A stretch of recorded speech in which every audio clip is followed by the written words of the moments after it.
What if the most dangerous revolution isn't loud, it's legal? In Botswana, power just shifted, not with guns, but with a payslip. The workers once ignored, the cleaners, drivers, street vendors, have been pulled to the center of national policy. This isn't a wage hike, it's a wake-up call. To elites, to Africa, to the world. Because when a government dares to say, we see you, we hear you, we are you, it doesn't just change lives, it changes history. Welcome to the Black Post. This is where we break down the headlines they don't want you to understand, with clarity, truth, and a Pan-African lens.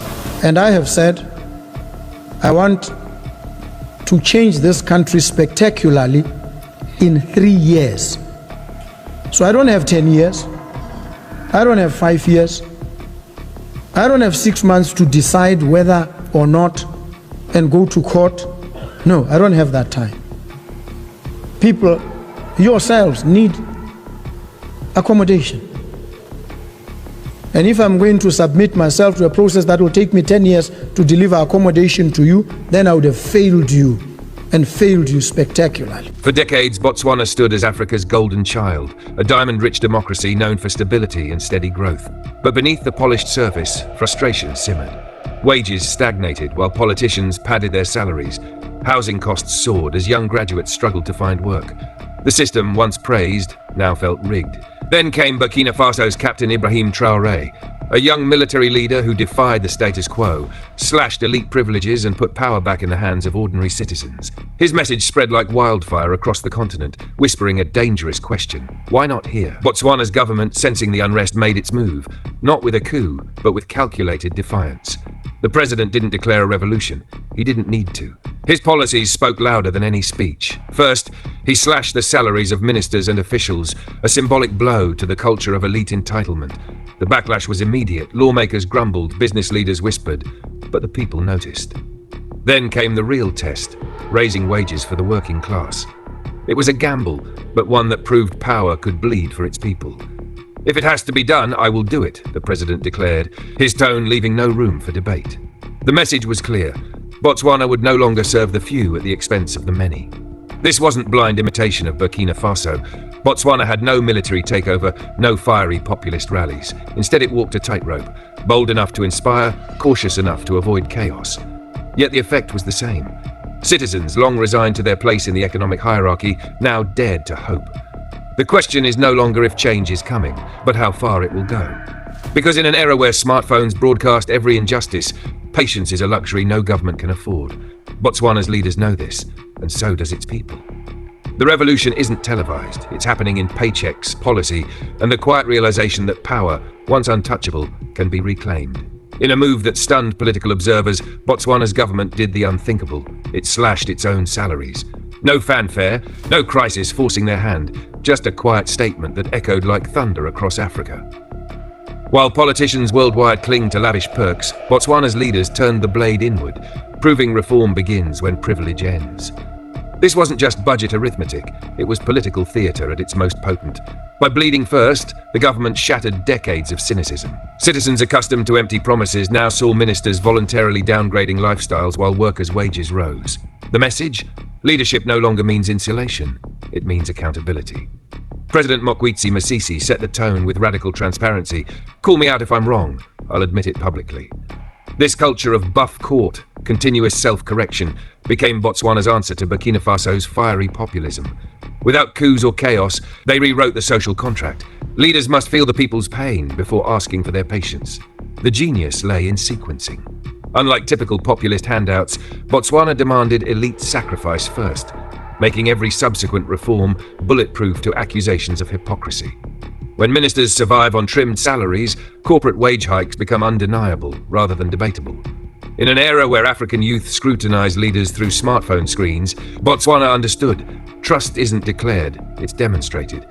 Their revolution wears no armbands, holds no rallies. It unfolds in pay stubs and parliamentary disclosures. And it may just redefine what democracy delivers when leaders stop serving themselves and start serving the people. When Botswana's government slashed elite salaries, it wasn't just trimming budgets, it was setting a trap. The message to businesses was clear: your turn. With politicians forced to tighten their belts, corporate resistance to fair wages collapsed under the weight of hypocrisy. Then came the real earthquake, a near tripling of the minimum wage overnight to 4,000 pula. No phased rollout, no corporate hand-wringing, just a seismic shift from asking, what can businesses afford, to what do workers deserve? The streets buzzed with disbelief. Waiters, cleaners, and street vendors, long treated as budget line items rather than humans, suddenly saw their labor valued at rates that could actually feed families. This wasn't economic tinkering. It was moral arithmetic. While whispers of rebellion circulated in air-conditioned boardrooms, the government doubled down with Buno, a radical housing scheme vowing home ownership for all, directly attacking the structural poverty that trapped generations. What made Botswana's move extraordinary wasn't just the policy, but the psychology. By forcing elites to bleed first, they transformed wage hikes from populist handouts into undeniable justice. When a shop assistant's paycheck suddenly covers rent and groceries, it doesn't just change bank balances, it rewires an entire nation's understanding of what democracy should deliver. The revolution wasn't televised, it was deposited. It was a reform not born of desperation, but of quiet, calculated courage, a decision that put Botswana's everyday workers at the centre of national policy. For once, the people who clean government hallways, drive buses and sell mangoes on the roadside weren't being saved. They were being seen. This wasn't charity, it was recognition. The government had already made a symbolic strike by slashing elite pay. Now they were betting on the moral and economic power of the majority, raising the minimum wage to 4,000 pula and daring the system to adjust. It wasn't just bold, it was intentional. With inflation rising and inequality deepening, the leadership understood what many never do. People don't revolt when they're poor. They revolt when they've been promised progress, then told to wait. This wasn't reactionary governance, it was preventative action. Reform was the pressure valve, and the message was clear: trust the people and they'll build the nation. But trust has a cost. As workers celebrated, employers scrambled. Boardrooms filled with panic, not applause. Businesses, long used to squeezing margins by suppressing wages, faced a new reality where the break room, not the boardroom, held the upper hand. Resistance flared. Some predicted layoffs, inflation, or automation. Others threatened price hikes and reduced hours. The private sector, once silent, was now mobilizing. Not necessarily against the government, but against the idea that workers should earn enough to live decently. The battle lines were drawn. What followed wasn't just an economic adjustment, it was a test of national will. Could an economy still favor competition and investor appeal while lifting the wage floor? Botswana's leaders weren't sure of the outcome, but they were certain of one thing: this was no longer about survival, it was about dignity, and they were willing to stake the future on it. They didn't flinch. When backlash erupted over Botswana's bold new wage reform, Minister of Labour and Home Affairs Pius Mokwai didn't retreat. He stepped forward. In a live interview, he calmly declared that most businesses can afford to pay more. They simply never had to. His message was firm, not furious. Fairness isn't a market trend, it's a moral truth. And if a business couldn't survive without underpaying its workers, maybe it didn't deserve to survive at all. In a world where governments often bow to corporate pressure, Botswana chose a different path, prioritizing national dignity over private discomfort. To ease the blow, the state offered small businesses support, tax reliefs, low-interest loans, and labor consultations. But the wage floor? Non-negotiable. That unwavering stance sent ripples far beyond Botswana. Across the continent, leaders with restless youth populations began watching, not with fear, but curiosity. This wasn't just a policy shift, it was a philosophical collision. Business leaders crunched numbers. Rising wages would mean rising costs, higher prices, fewer jobs.